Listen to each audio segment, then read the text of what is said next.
Akin na yung cellphone ko na yan. Tsaka huwag mo nang pakialaman. Yung babaeng yan, kaibigan ko lang yan. Ba't ka nagagalit? Ang sabi ko, magiging tatay ka na! Hindi magiging tatay. Anong problema doon? Ba't ka nagagalit sa akin? Ano?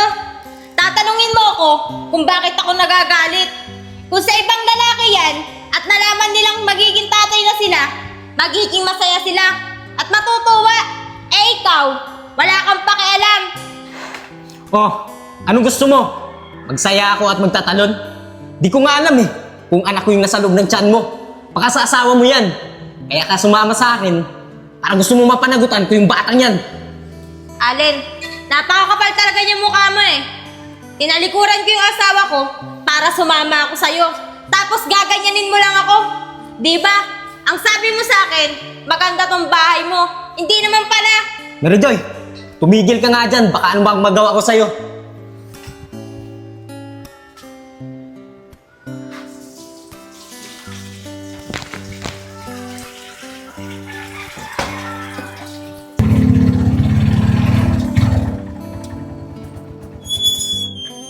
Mahal, saglit lang. Bibilangin ko lang kung magkano yung kinita ko ngayon.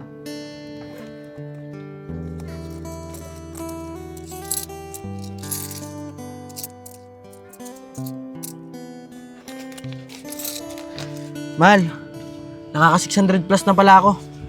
Eh maaga pa. Madadagdagan pa to pag nagbiyaya ko. Mahal, okay na yan. Malaki na naman yan eh. Tsaka kahit pa paano, may maiitabi tayo.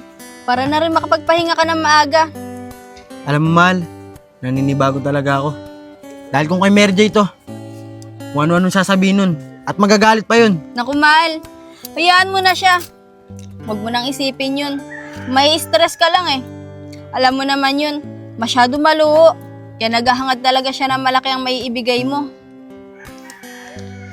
Alam mo mahal, nahiya talaga ako sa'yo eh. Di ba may pinag-aralan ka?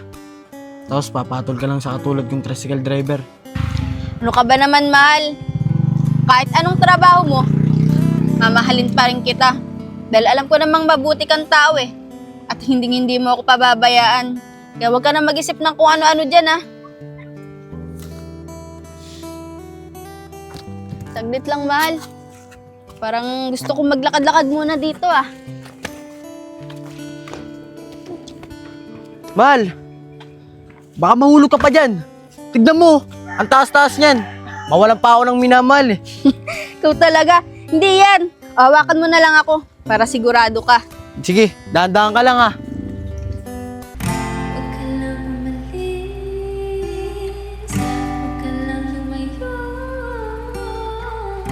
Dito ka lang sa aking tabi. Nang dumating ka sa buhay ko, pinamahal pati ang aking mundo. Binigyan natin aligayang buhay. Pangako ko sa'yo na hindi kita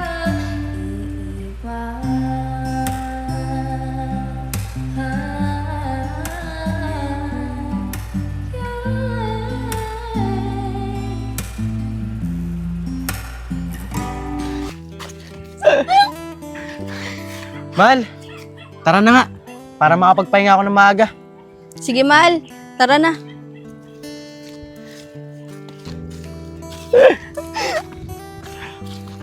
Walang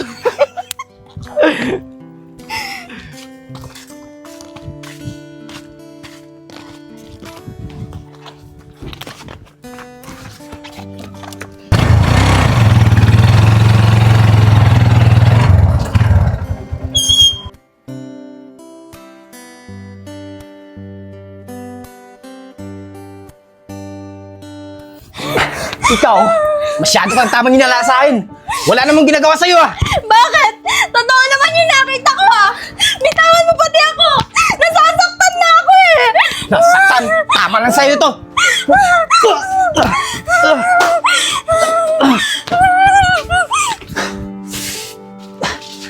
Mary Joy, bumalik ka sa akin.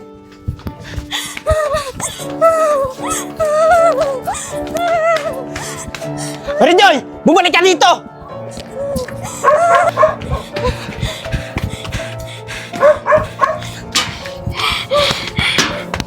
Kala mo, maatakas ka sa akin, ha? Ang sakit ng mga basa ko. Iiwan na kita, Allen. Ayoko na makisama sa'yo. Ang sakit ng katawan ko.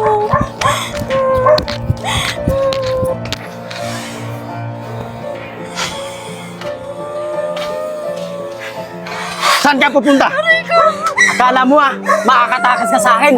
Tara, balik sa bahay. Tara na, bilisan mo. Pinahirapan mo pa ako. Akala mo, di kita maabutan. Tara, Allen, bitawan mo ako. bilisan mo. Nasasaktan ako. Bilis! Bilis mo! Bilisan mo! Ano ba, Allen? Bitawan mo ako. Bilis! Nasasaktan na ako eh. Bilis! Bilis! Ikaw, ang ayaw ko sa'yo, yung pinahirapan mo ko. Tupagay sa'yo! Ano?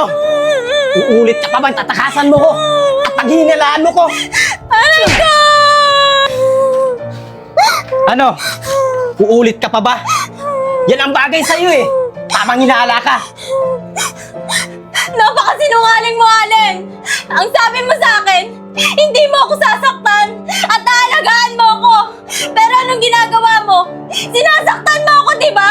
Hindi mo ba nakikita? Buntis ako! Baka kung ano mangyari sa anak natin! Ano? Anong anak yung pinagsasabi mo dyan? Hindi ko anak yan. At saka huwag kang mag-ambisyon na pananagutan ko yung batang yan. Wala kang kwenta!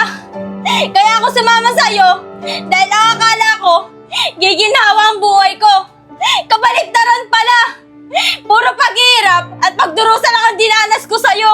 At ang sabi mo, marami kang pera. Yun lang inaakala mo, na marami akong pera.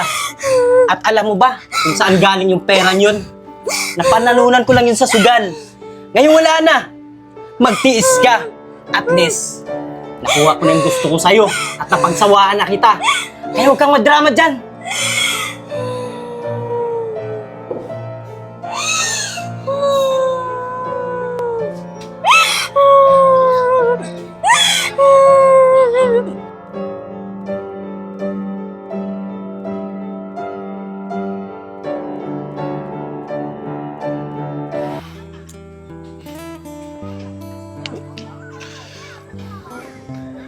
Tol.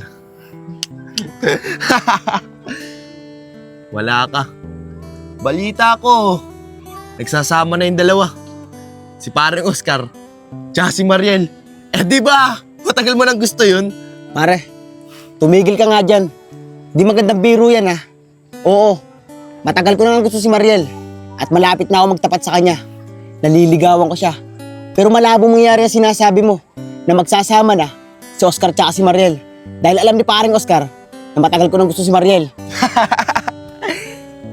Kawawa ka naman, Tol. Wala ka palang kalam-alam. Na sinulot ka na ni Oscar. Gayag, pwede ba tumigil ka na? Pare, bitawan mo nga ako. Basta, sinabi ko lang sa'yo yung totoo. Nasa sa'yo na yun. Kung maniniwala ka o hindi, bahala ka nga sa buhay mo.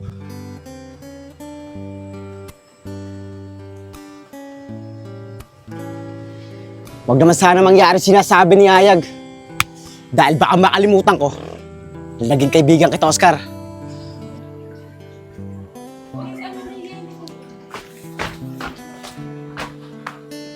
Mahal, ba't nagsasampay ka pa? Gabing-gabi na. Pwede mo naman yung pabukas na lang. Di Mal, matutuyo naman na to. Sasamsamin ko na rin to maya-maya. Pero Mahal, nakaluto ka na ba ng pagkain sa loob?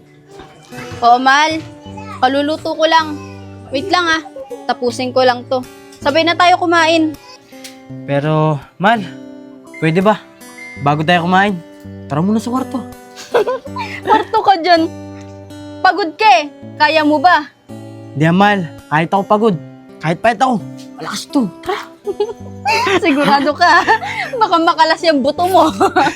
Di Mahal, tara. Diyos mo na. Init na init na ako eh. O, bahala.